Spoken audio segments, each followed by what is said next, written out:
6. salmis 2. peatükis, ennäe, ma panen Siionisse kivi, valitud hinnalise nurgakivi. Ja see, kes usub temasse, ei jää häbisse. Sind võidakse Kristuse nime pärast mõnitada, solvata, taga kiusata. Palju asju selles maailmas võib juhtuda kristlastega. Ja on juhtunud ja juhtub kindlasti ka edaspidi. Aga see sõna, mida Peetrus ütleb, see valitud hinnaline nurgakivi, kui sina rajad oma elu temale, siis sa ei jää iialgi häbisse. Võrratu tõotus. Ma usun, et me igaüks tegelikult oma südames igatseme olla mehed elavad kivid vaimulikus kojas. Aga mõnikord võib saada takistuseks üks ja teine asi, mis on muutunud nii-öelda ebajumala staatusesse. Ja just nimelt see on see, mis Jumalat häirib. Kui mingid asjad tema kõrval kerkivad tähtsamaks, kui tema on. Ja lootusrikkalt loodan, et uuel aastal me kogeme just seda oma eludes ja ka oma lähedaste eludes, et elav kivi, see tõeline nurgakivi, saab paljude jaoks olulisemaks, kui see oli võib-olla eelnevad aastad. Ja sellega ma tahaksin ka tõmmata otsad kokku ja öelda, et tõuseme ühisele palvele ja palume, et Jumal annaks silmasalvi, et me näeksime, mis on see oluline ja tähtsis ja mis on see vähem ebaoluline ja mis lausa võib-olla on ebajumalaks saanud.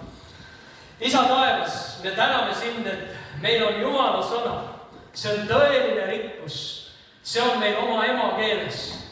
Ja meil on kingitud võimalused õppida tundma sind kui elavat kivi, sõna läbi, pühavaimu juhtimisel.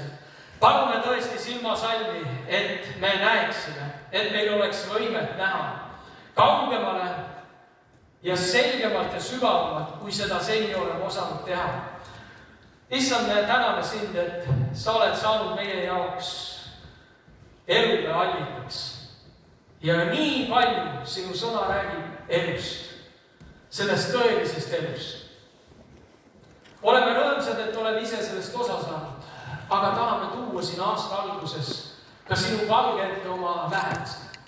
Oma lapsed, oma lapselapsed, oma vanemad, oma vanavanemad, oma sugulased, tädid ja onud, nende lapsed, kes veel ei tunne sind.